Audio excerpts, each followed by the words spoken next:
So healthcare has a very special place in the heart always. Especially when you start, the biggest challenge is nobody believes in you.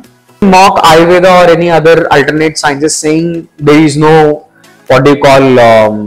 study or evidence-based practice, right? You really want to start, and because if you are clear, you will be resilient throughout the process, and it's not going to be an easy process. You are not doing a PhD.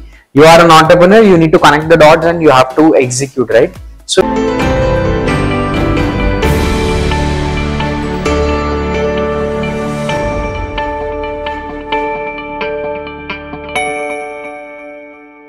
Hello viewers, and welcome back to another exciting episode of the IRE Talks Podcast powered by GIBS Business School, where innovation meets inspiration.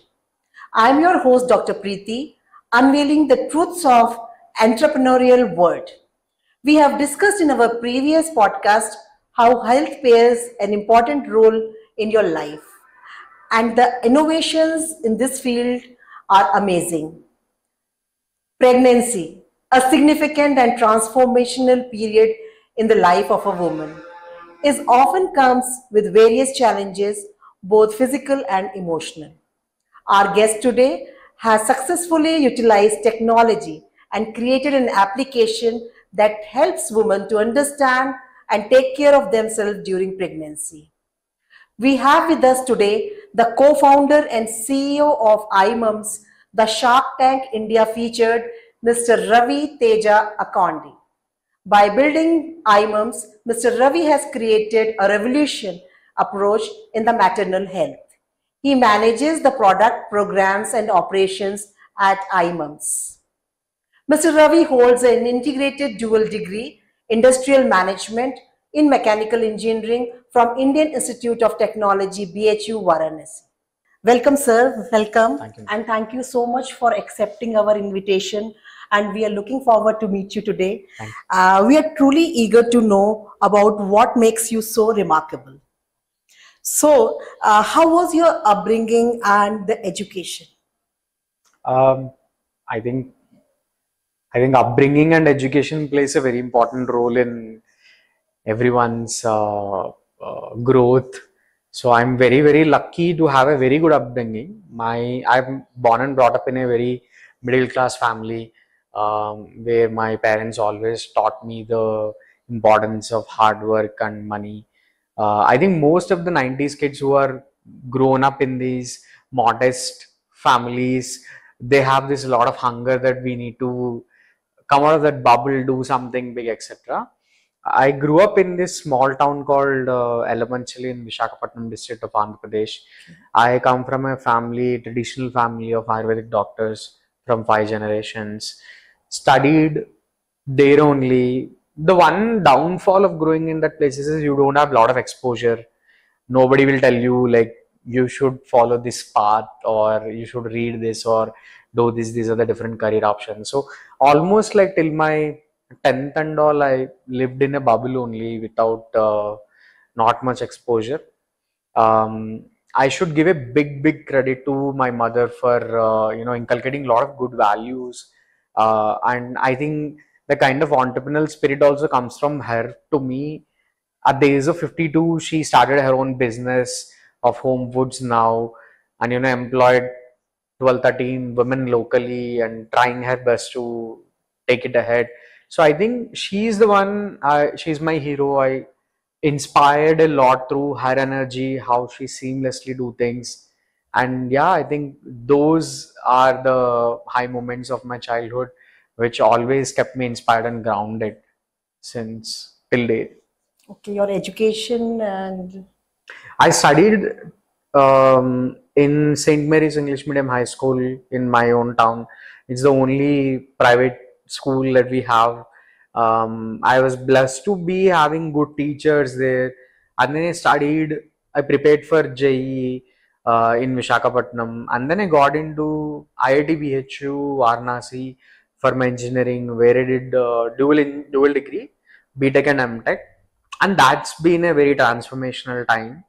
You are surrounded by people who are like really, really smart around and trying to do something like with passion. Either they're playing a game like a football at a very serious level, or they're coding to join one of the best companies in the world, or they're organizing the college cultural festival, or playing an instrument. Whatever people do, they do it with a lot of passion, no fooling around. That actually inspired me to, really push my boundaries and learn something, do something. So that's where I did my bachelor's and master's. So, being from a tech background Yeah, means masters and post graduation both from such a prestigious university, right. IIT, BHU, having tech people around you. Yeah. What brings you to healthcare sector? You have So contributed a lot in healthcare. yeah, thanks for that. I think before being a engineer, I wouldn't say. Before becoming an engineer, my background is in health. Though I have nothing domain knowledge in health, I saw how my father treating so many people since my childhood. My father also owns a small scale Ayurvedic manufacturing unit. My grandfather is a well known Ayurvedic doctor. And so in my family, I've seen how this is being happening. And my family is very interested in yoga, meditation practices, all wellness practices. So I kind of saw how they play a place in human life. Many people have gone through all kinds of allopathy practices for their chronic conditions like diabetes or PCOS, spent lakhs of rupees, spent a lot of energy, came to my father, and by improving their lifestyle and taking some Ayurvedic medicines, within 3 to 6 months, they saw complete reversal. So that kind of made me realize the power of human potential, how human bodies are capable of healing. And but I didn't want to be a doctor. My family wanted me to be a doctor, but I thought, in India, everybody becomes an engineer and then figure out what to do with their life, right? So I also want to be generalist. I don't want to be a specialist, because if you're a generalist, you can do anything, any kind of impact you can make. Is what I mean. At that point of time, maybe I don't have enough maturity to take a call whether I should become a doctor or an engineer. But I thought, I'm interested in maths, physics. Let me become an engineer. When I went to IIT, then at that point of time when I was studying, there is a boom of internet companies.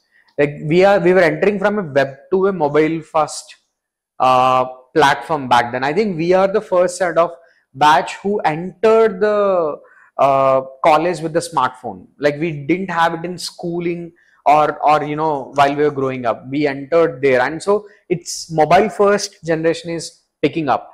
And I saw so many of my seniors and everyone building apps and That was a era. leveraging the power of Yeah. technology. So I was like, using that, why can't I go back to my roots and do something in the healthcare sector? So healthcare has a very special place in the heart always. So I'm first a healthcare guy, then exposed to tech. So it's Okay. different exposure. Yeah. That's very nice. So you started your own company, Yeah. iMumz. Yeah. Uh, to be an entrepreneur is not easy. True. What were the true challenges? What were the problems that you faced at the initial stages of your entrepreneurial journey and at the later stages also? So, Right. what do you feel that the biggest struggles? I think one constant thing in entrepreneurial journey is challenges for sure. And at different stages, there are different challenges. Initially, when you start, the biggest challenge is nobody believes in you, and you have to be your constant believer. Every single day, you have to wake up saying, Ki, I'll believe in what I do, have that mindset, and go on. Going through that resilience when the whole world is, not believing you is something that is extremely challenging. Like your idea will be rejected by customers, investors will reject your idea. In fact, your friends and family members, though they are supportive, they might still be thinking, what is he up to, right? So going through those things every single day till you see a fair amount of success. Fair amount of success, I don't mean you get a lot of money, you get a lot of funding, or you get a lot of customers. Not that. At least reach a point where, oh, whatever I'm building is something that is adding value to people, and they're okay to use it, and they're seeing results, and I can build an organization out of it. So I think one thing, being resilient at early stages is the most challenging thing. Second, I think I personally faced a lot of people challenges after we figured out the initial resilience, and so many people came around. We got Karuna of India Ventures and Kunal Bahal, Rohit Bansal of Snapdeal invest in us with their first check, trusted us. Now you have people who are trusting you. You have some good, strong team members. Your family members are being supportive. Now that trust, and you have customers who are supporting you. When you have that, how are you getting outcomes? How are you building an organization out of it? That is the biggest challenge. In that, navigating through people is the biggest challenge. Like, how do you build your strong A team, right? So somebody who want to contribute to your vision, they might not have they might not see what you're trying to see, or you might not be able to explain them the way you are saying, right? So navigating through that, and maintaining that strong relationships and inspiring people is something that I face real big challenge, because I never bossed anyone, or never managed anyone for that matter, and suddenly you have a team of 10 to 15 people, right? And you have to drive outcomes in a high stressful environment while you don't have 100% clarity. So not breaking that fabric of human touch is something extremely challenging. Third, when you cross that also, right, you have to now build a growing sustainable organization. You have to create a good unit economics around. You have to make it viable and sustainable and scalable, right? So that is something which I'm recently navigating through, and finally we steered that also. We became a profitable company. So I think you face different challenges at different point of time. Maybe at some scale we'll saturate, innovation saturation happens. How do we scale further? So I think these are the biggest challenges that I face so far at different stages. Okay. Mr. Ravi, you were featured in Shark Tank Yeah. India. Yeah. So that experience, how it helped you shape your business strategies? Okay. I think Shark Tank didn't change anything on my Or business maybe it helped strategy, you? but Shark Tank definitely gave a perspective. Shark Tank in general made a big impact, not on business strategy for sure. So first, it's a very good platform. Like, we are someone who are telling day in day out that pregnancy is an important phase that is creating an impact on a younger generation that is going to come, and self-care here can go a long way. So that idea is something what people believe majorly, but we got a very massive platform to tell that. So I think that is a very, very big thing that we personally got benefited by Shark Tank. We were able to tell our voice to so many people, and then you get to hear the perspective of sharks who ran like very big businesses, and you have to take it in a balanced way, right? And that actually helped us too. And most importantly, what helped is the lot of love that we got after Shark Tank. So many people watched this and they're like, what these guys are saying is true, right? Makes sense. So when I get pregnant, I'll definitely go to these people. So till date, we are getting good sustained organic traffic from people who watched us from Shark Tank, and we got a lot of user love also. Like, we get so many people randomly testing me and saying ki, I really loved what you folks said and Shark Tank, etc., etc. We still get a lot of messages. Being more than 18 months, but we still get a lot of messages for that. So it's definitely a massive platform for any business to showcase themselves to the world. Okay. So being the first time into business, being Yeah. the first time a co-founder, Yeah. how have you built the culture of iMumz for innovation and strategies? Right. So I think one thing that helped me so much is we do have a lot of creative freedom inside. And many people try to say this, but I mean it in truest sense. So for example, you know, one of my one of my marketing managers, he's completed 4 years at iMumz recently. We are a 4-year-old company. He is there from start, right? He saw the entire growth. On his anniversary speech, he said one thing: I never want to leave this company because the kind of creative freedom I get to execute things here is something nobody will give me. Like, you go, you do a mistake, that's fine. There is a guidance. Okay, let's move together collectively this way. You experiment. So he started as an intern, then he started handling social media for us, then performance marketing. Now he's leading the entire marketing. So we believe in people, right? So we trust people and we agree on the problem statements, and they bring out the solutions. So that way, innovation and ownership both are ensured, and we collectively work as a team, and that's something that really worked for us till now. And we try to stay like true to this, methodology, like till we operate. Uh, what do you know about, what do you want to say about the India's startup ecosystem at the current state and the growth of startup ecosystem, especially in healthcare system? I think I would go with what many people are saying. We have a very big, bright future that is yet to be unlocked. I totally believe in so, because I just met a bunch of 200 students, and when I asked how many of you want to start up, I think I saw a 40-50 show of hands, right? And entrepreneurship is coming mainstream. Like, many people want to start, and it's not the next billion-dollar tech business maybe, but somebody want to start their own perfume brand, right? So it is so good to see that people are willing to take, and people also have a maturity that it's not as easy to tell that I'll become an entrepreneur. There's a lot of hardship that we had to go through with a very high probability of failure, but people are not shying away to take that step.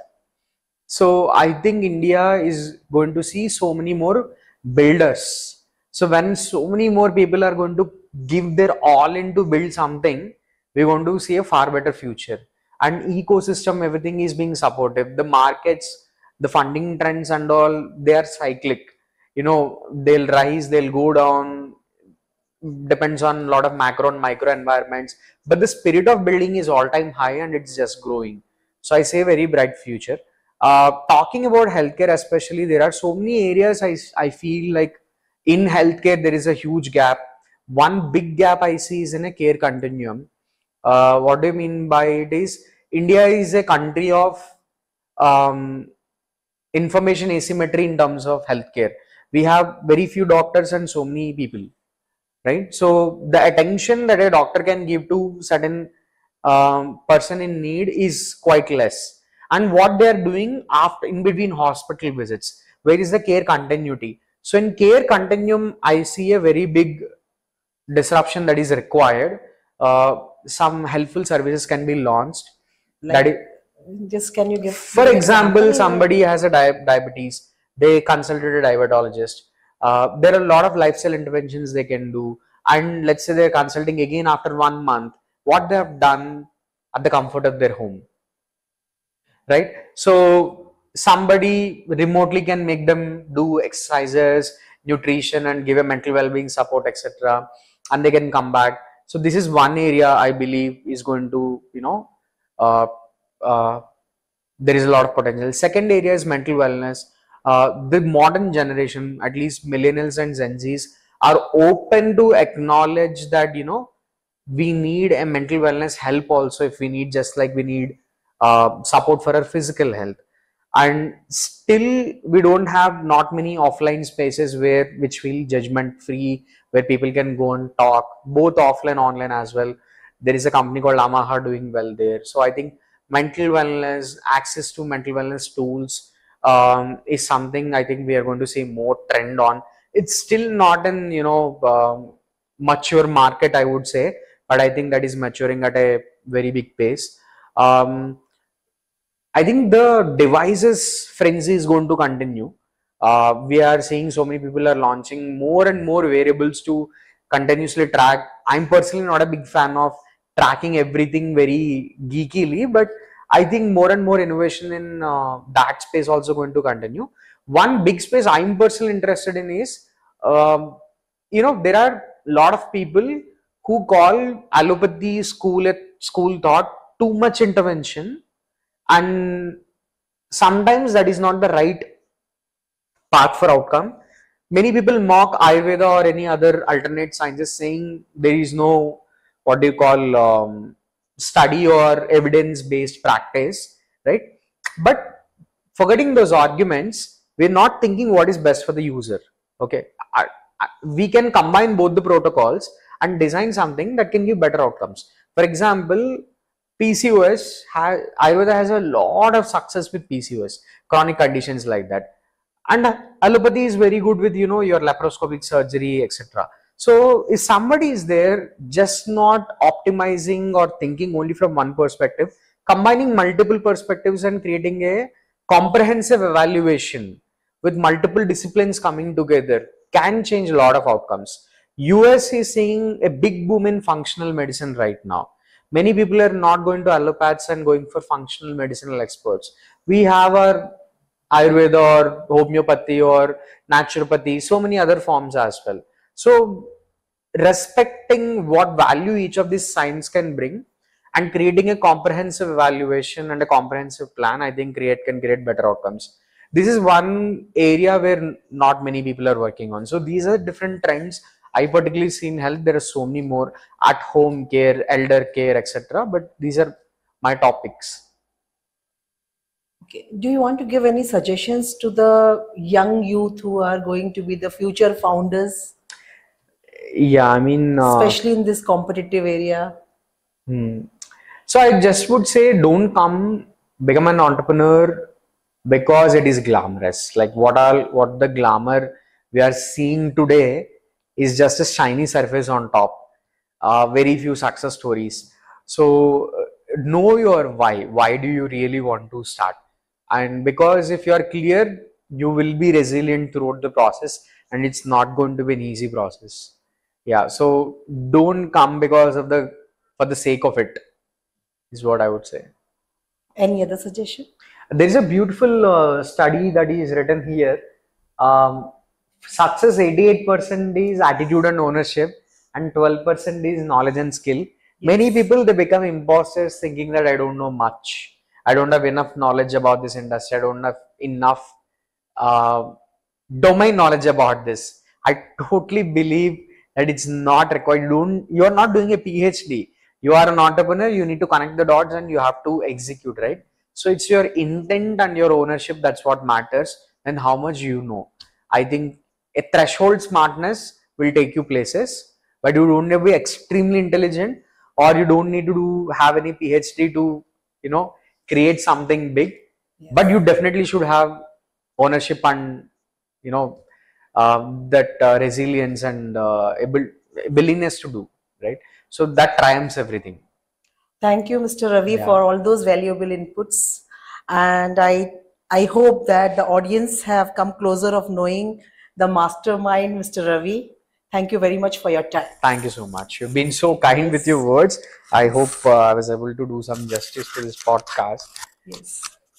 And with that, I hope the audience have come closer to knowing the mastermind, Mr. Ravi.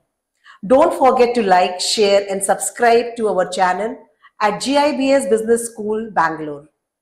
Follow us at GIBS IRE Talks and GIBS Business School on social media handles to stay updated on the news and updates regularly. I'm Dr. Preeti, your host, signing off, and to this IRE Talks, powered by GIBS Business School, where innovation meets inspiration. Thank you.